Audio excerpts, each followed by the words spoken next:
Hello everyone, welcome back to my channel. আমি কাজল। আজকে আরও একটা রেসিপি নিয়ে চলে এসেছি। হ্যাঁ, আজকে বলতে পারেন তেলা পিঠে বা গুড় পিঠের রেসিপি, তাও আবার চাল দিয়ে নয়, আপনার ঘরে থাকা সামান্য সুজি দিয়েই। আর আমি এখানে নিয়ে নিচ্ছি 1 কাপ মতো সুজি, 1 কাপ ময়দা আর 1 কাপ দোকানে কেনা চালের পাউডার। ব্যাস, সমস্ত উপকরণগুলো ভালো করে জল দিয়ে 2 ঘন্টা মতো ভিজিয়ে রেখে দেবো। তবে হ্যাঁ, অনেক জল না, দেখতে পাচ্ছেন তো, ঠিক যেন ভেজে ওইটুকু। আর আমি এখানে গুড় দিয়ে আজকে বানাবো, তাই পাটালি গুড় থেকে এইভাবে কেটে নিয়েছি। আর জানেন তো, এটা খেজুরের পাটালি গুড়। আর যারা জানেন তো এইভাবে গুড় পিঠে বানাতে পারে না, এইভাবে বানাবেন, দেখবেন অনেকের ভয় থাকে কড়াই জড়িয়ে যাবে বা ফুলবে না। কিন্তু এইভাবে একবার রেসিপি ট্রাই করে দেখবেন, আপনার ফুলবেও আর কড়াতে জড়াবেও না। তো 2 ঘন্টা পর আবার চলে এসেছি। আমি এখানে দুটো ছোটো এলাচ ছাড়িয়ে দানাগুলো বের করে দিয়ে দিচ্ছি। আর তার আগে দিয়ে দিলাম অল্প সামান্য একটু নুন। এবার দিয়ে এটা ভালো করে হাতে করে অনেকক্ষণ ধরে ভালো করে মাখবো, মানে ফেটাবো যাকে বলে। ফেটিয়ে যতক্ষণ না ওর মধ্যে ছোট ছোট বুদবুদ টাইপের আসে। আর ওদিকে গুড়টা গরম হোক ততক্ষণ। গুড়টা গরম করার উদ্দেশ্য এটাই, গুড়টাকে গলাতে হবে। সেই জন্য আপনার কাছে যদি গলা গুড় থাকে, তাহলে গুড়টা হাতে করে ভালো করে ফেটিয়ে নিয়ে এর সাথে মিক্সড করে নিতে পারেন। আর পৌষ সংক্রান্তিতে কে কী পিঠে বানালেন অবশ্যই আমাকে কমেন্ট করে জানাতে ভুলবেন না।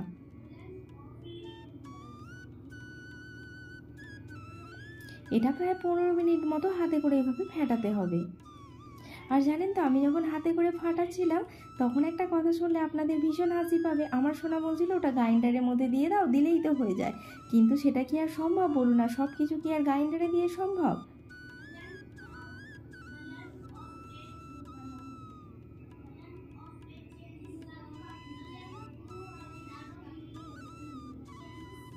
ফাটানোর সাথে সাথে গুড়টা আমি গলিয়ে নিয়েছিলাম। আর গুড়টা অনেকটা ঠান্ডাও হয়ে গেছে, মানে খুব গরম দেওয়া যাবে না তো, তাই। আর এখানে এই যে গুড়টা দেখুন, ঠিক এতটাই থিকনেস থাকবে।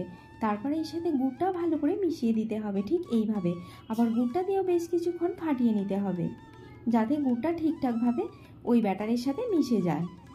আর ব্যাটারের থিকনেসটা ঠিক এরকম রাখতে হবে।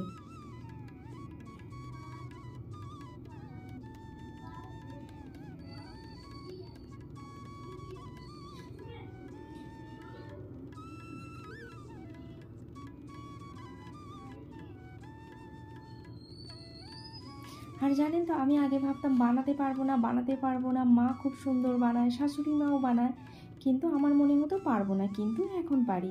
আর ব্যাটারটা রেডি হয়ে গেছে। আর এদিকে আমি গ্যাসটা জ্বালিয়ে কড়া নিয়ে নিয়েছি। তবে হ্যাঁ, এটা ভাজার সময় একটা জিনিস খেয়াল রাখতে হবে, কোনো ফ্ল্যাট প্যানে বানালে না এত সুন্দর হবে না। এই কড়ার মধ্যেই খুব সুন্দর হয়, কারণ কড়ার মধ্যে ভাজলে না, আর বেশ কড়াটা অনেকটা ডিপ থাকে, তো তেলটা বেশ ভালো ভাজা যায়। আমি প্রথমটা দেওয়ার আগে বেশ একটুখানি ওর মধ্যে দিয়েছিলাম ব্যাটার, তেলটা গরম হয়েছে কিনা দেখার জন্য। তারপরে একটা পিঠে দিয়ে দিলাম যথারীতি। আর দেখুন কতটা ফুলে ওঠে। আর আমি সর্ষের তেল দিয়েছি, কারণ গুড় পিঠে জানেন তো, সর্ষের তেলে ভাজলে বেশ সুন্দর একটা ঝাঁঝালো গন্ধ হয়, খেতে বেশ ভালো লাগে। আপনারা চাইলে সাদা তেলেও ভাজতে পারেন। আমিও সাদা তেলে ভাজি, তবে আজকে ইচ্ছে করলো সর্ষের তেলে, তাই ভাজলাম সর্ষের তেল দিয়ে। আর দেখুন কেমন সুন্দর ফুলে উঠেছে। আর এরকম ছাঁচা বা ঝাঁঝরি যাই বলে না কেন, তার সাহায্যে খুন্তি করে চেপে চেপে তেলটা স্যুপ করে নেবো, কারণ তেল তো খাওয়া খুব একটা ভালো না। তবে ফুললে জানেন তো, খুব একটা তেল এরকমভাবে স্যুপ করে না। আপনারা এইভাবে রেসিপিটি ট্রাই করবেন, আর আমাকে অবশ্যই কমেন্ট করে জানাতে ভুলবেন না।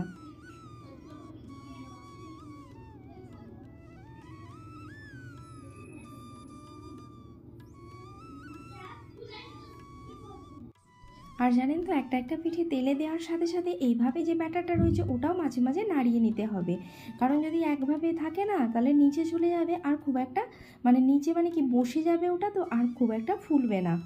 তাই পিঠেটা করার সাথে সাথে একটা একটা করে এইভাবে নাড়িয়ে নিতে হবে। তো চলুন, আপনাদের সাথে কথা বলতে বলতে আমার পিঠে রেডি হয়ে গেছে। গরম গরম আমার সোনাকে দিয়ে দিই, ও তো ভীষণ পিঠে খেতে ভালোবাসে।